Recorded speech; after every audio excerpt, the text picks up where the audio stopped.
Alhamdulillah. Alhamdulillahilladzi biyadihil mulku wa huwa ala kulli syai'in qadir. Alladzi khalaqal mauta wal hayata liyabluwakum ayyukum ahsanu amala wa huwal azizul ghafur. Asyhadu an la ilaha illallah wahdahu la syarika lah wa asyhadu anna Muhammadan abduhu wa rasuluhu la nabiyya ba'dah. Allahumma sholli wa sallim ala sayyidina Muhammad wa ala alihi washabihi ajma'in. Amma ba'du, ayyuhal hadirun, ittaqullaha haqqa tuqatih wa la tamutunna illa wa antum muslimun. Hadirin jamaah Jumat rahimakumullah, marilah meningkatkan takwa kita kehadirat Allah Subhanahu wa taala dengan sebenar-benarnya takwa, yaitu menjalankan seluruh perintah Allah, menjauhi larangan-larangannya. Jamaah rahimakumullah, manusia merupakan makhluk yang istimewa dengan segala perangkat yang diberikan oleh Allah, baik perangkat keras maupun perangkat lunak. Perangkat keras berusaha berupa jasad dan perangkat lunak berupa akal dan hati. Semua perangkat tersebut senantiasa memiliki tujuan dan kemanfaatan bagi tubuh manusia itu sendiri. Semua perangkat harus dijaga dan dilestarikan dengan baik, karena jika tidak, maka akan rusak dan tidak berfungsi sebagaimana mestinya. Hati dalam Islam merupakan perangkat lunak yang mempengaruhi perangkat keras, sehingga apa yang terjadi pada hati maka akan berdampak pada jasad. Jika hati baik, maka baiklah anggota badan semuanya. Jika hati rusak, maka rusak pula yang lainnya. Ala wa inna fil jasadi mudghatun, fa idza saluhat saluhal jasadu kulluh, fa idza fasadat jasadu kulluh. Ala wa hiyal qalb. Ingatlah bahwa di dalam jasad itu ada segumpal daging. Jika ia baik, maka baik pula seluruh jasad. Jika ia rusak, maka rusak pula seluruh jasad. Ketahuilah bahwa ia adalah hati atau jantung. Hati yang baik merupakan hati yang selalu takut kepada Allah Subhanahu wa taala dan selalu mengharapkan rahmatnya. Jika hati manusia rusak karena tidak ada rasa takut kepada Allah dan tidak khawatir akan siksanya, maka seluruh badan akan ikut rusak, yakni mudah, gampang melakukan kemaksiatan. Oleh karena itu, kita sebagai umat muslim diperintahkan untuk selalu meminta kepada Allah agar dikaruniai hati yang baik. Rasulullah SAW meminta kepada Allah Subhanahu wa taala agar memiliki hati yang baik dan terus dijaga dalam kebaikan. Ya muqallibal qulubi tsabbit qalbi ala dinika. Wahai Zat yang Maha membolak-balikkan hati, teguhkanlah hatiku di atas agamamu. Sehebat-hebat dan sekuat-kuat hati untuk selalu istiqomah, pasti ada rintangannya. Karena sebagai umat Nabi Muhammad SAW tidaklah maksud sebagaimana para nabi dan rasul, sehingga kita sepanjang hidupnya pasti banyak melakukan kemaksiatan. Salah satu penyebabnya karena kelalaian hati kita terhadap Allah Subhanahu wa taala. Syekh Abu Hasan Al-Basri berkata, sesungguhnya rusaknya hati itu disebabkan 6 hal. Yang pertama, sengaja berbuat dosa dengan harapan kelak taubatnya diterima. Pernyataan tersebut berarti sama saja meremehkan dosa. Dan ketika ia meremehkan dosa, meskipun dosa ringan, maka dosa tersebut menjadi besar di sisi Allah Subhanahu wa taala. Apa yang kita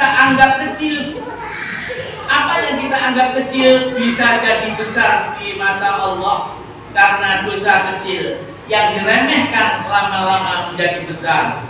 Al-muharraqatu idza kasurat sorot kibaron ma'al isror. Sesuatu dosa yang dianggap remeh bila bisa menjadi besar, ditambah lagi jika terus menerus melakukan dosa, akhirnya dosa kecil menjadi dosa besar. Yang kedua, mempelajari ilmu namun tidak mau mengamalkannya. Mencari ilmu merupakan satu kewajiban bagi umat Islam. Thalabul ilmi fardhatun ala kulli muslimin. Menuntut ilmu itu wajib atas setiap muslim. Akan tetapi yang menjadi permasalahan adalah banyak umat muslim sudah menuntut ilmu namun tidak mau mengamalkannya, sehingga ilmu tersebut hanya sekedar teori bukan praktek. Padahal ilmu yang baik diamalkan bagaikan pohon tidak berbuah. Man talabal ilmi lil amal fawaqahullahu wa man talabal ilmi li ghairil amal yazdadu bil ilmi fakhara. Barang siapa yang mencari ilmu agama untuk diamalkan, maka Allah akan terus memberi taufik padanya, memberi pertolongan kepadanya. Sedangkan barang siapa yang mencari ilmu bukan untuk diamalkan, maka ilmu itu hanya sebagai kebanggaan atau untuk kesombongan. Jamaah Jumat rahimakumullah. Yang ketiga, beramal tidak ikhlas. Beramal merupakan perbuatan yang baik karena akan memberikan kebaikan bagi dirinya dan lingkungannya. Tetapi kadang juga beramal menjadi tidak bermakna dan tidak berpahala ketika tidak dilandasi dari rasa ikhlas. Dan ketika seseorang tidak memiliki rasa ikhlas, maka hatinya akan bermasalah, yakni mengidap penyakit hati, yaitu riya. Ingin dipuji, dia sombong. Andai kata tidak ada yang memujinya, ia akan tersinggung dan malas untuk mengamalkannya atau melakukannya. Sebagaimana yang diriwayatkan oleh Abu Umamah radhiyallahu anhu, beliau berkata, datang seorang laki-laki kepada Rasulullah SAW dan bertanya, bagaimana menurut engkau ya Rasulullah, jika ada seorang yang berperang untuk mengharapkan pahala dan sekaligus ingin disebut namanya atau ditulis sebagai orang, yakni menjadi seorang pahlawan, apa yang ia dapatkan? Rasulullah bersabda, ia tidak mendapatkan apa-apa. Lelaki tadi mengulangi pertanyaannya hingga 3 kali. Rasulullah SAW tetap bersabda, ia tidak mendapatkan apa-apa. Lalu Rasulullah bersabda, sesungguhnya Allah Subhanahu wa Ta'ala tidak menerima amalan kecuali yang ikhlas mengharapkan hanya dari Allah Subhanahu wa Ta'ala. Beberapa hadis di atas menunjukkan bahwa seorang mukmin tidak akan diterima amalannya jika ia tidak karena mengharap ridho Allah Subhanahu wa Ta'ala dari amalannya tersebut. Karena segala sesuatu yang disandarkan kepada Allah maka akan membuahkan keikhlasan yang mendalam. Innallaha la yanzuru ila ajsamikum wala ila suwarikum walakin yanzuru ila qulubikum wa a'malikum. Sesungguhnya Allah tidak melihat atau tidak menilai bentuk tubuhmu dan tidak pula menilai kebagusan wajahmu, tetapi Allah melihat atau menilai keikhlasan hatimu dan perbuatanmu. Lau anakadukum ya'malu fi sahratin sama alaysa laha babun fala kaumatun akhraja amaluhu kainan makana. Seandainya salah seorang di antara kamu melakukan sesuatu perbuatan di dalam gua yang tidak ada pintu dan lubangnya, maka amal itu tetap akan bisa keluar, tetap dicatat oleh Allah Subhanahu wa Ta'ala menurut keadaannya. Hadis riwayat Bukhari dan Muslim. Yang keempat, yang bisa merusak hati adalah memakan rezeki Allah namun tidak mensyukurinya. Rezeki merupakan karunia Allah yang diberikan kepada hamba-hambanya. Jadi sudah sepatutnya kita semuanya untuk selalu mensyukuri dari setiap apapun yang diberikan kepada kita. Rasulullah Shallallahu Alaihi Wasallam bersabda, "Malam yaskuril qalil, lam yaskuril katsir." Barang siapa tidak mensyukuri yang sedikit, maka ia tidak akan mampu mensyukuri sesuatu yang banyak. Hadis riwayat Ahmad. Bagaimana mungkin seorang dapat mensyukuri rezeki yang banyak jika rezeki yang sedikit saja tidak mampu disyukuri? Ya ayyuhalladzina amanu kulu min thayyibati ma razaqnakum washkuru lillahi in kuntum iyyahu ta'budun. Hai orang-orang yang beriman, makanlah di antara rezeki yang baik-baik yang kami berikan kepadamu dan bersyukurlah kepada Allah jika benar-benar kamu menyembah kepadanya. Jamaah semarang rahimahullah, la in syakartum la azidannakum wa la in kafartum inna adzabi lasyadid. Sesungguhnya jika kamu bersyukur niscaya aku akan menambah nikmat kepadamu, tetapi jika kamu mengingkari nikmatku maka pasti azabku sangat berat. Ibrahim ayat 7. Yang kelima, tidak puas dengan pemberian Allah Subhanahu wa taala. Ridho dengan pemberian Allah merupakan sifat qanaah yang akan membuat hati seseorang merasa cukup dan merasa puas dengan rezeki yang ia miliki. Ia juga tidak akan menuntut lebih terhadap apa yang sudah ada di tangannya. Karena bagi mereka harta dan segala yang diberikan Allah merupakan titipan semata. Al-qanaatu kanzun la yafna.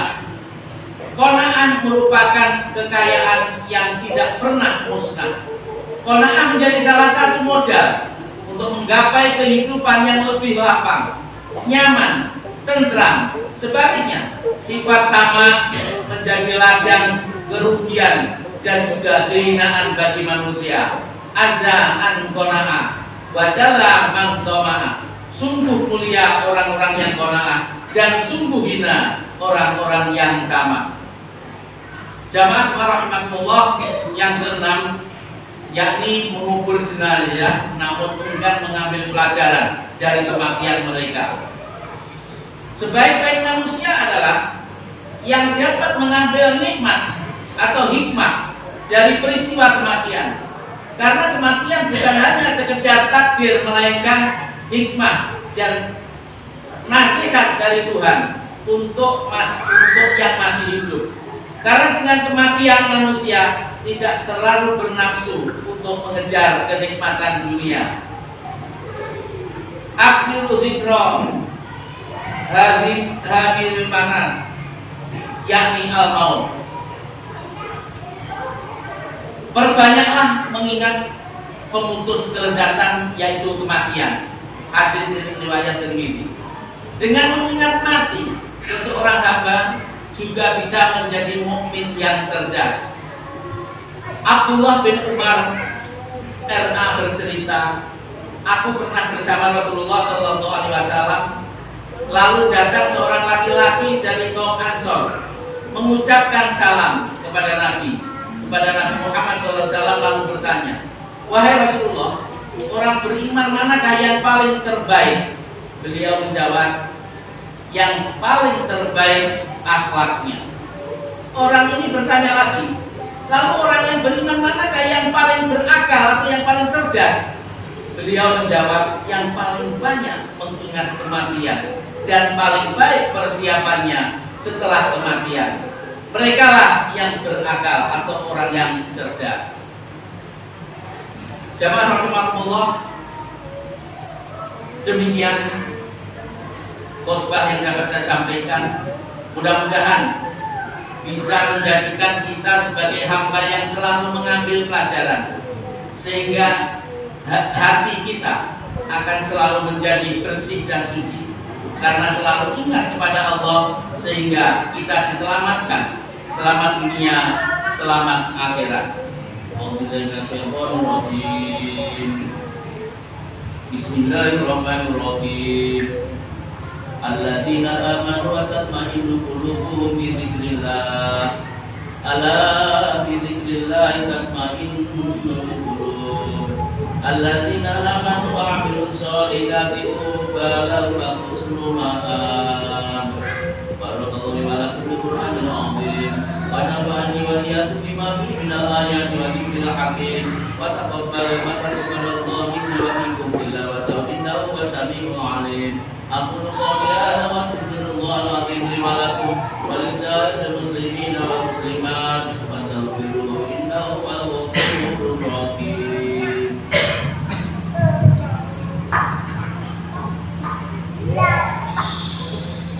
اللهم صل وسلم وزد وبارك وعنهم وتفضل وبارك بجلالك وكمالك وعلى أشرف عبادك سيدنا ومولانا محمد وعن كل صحابة رسول الله أجمعين.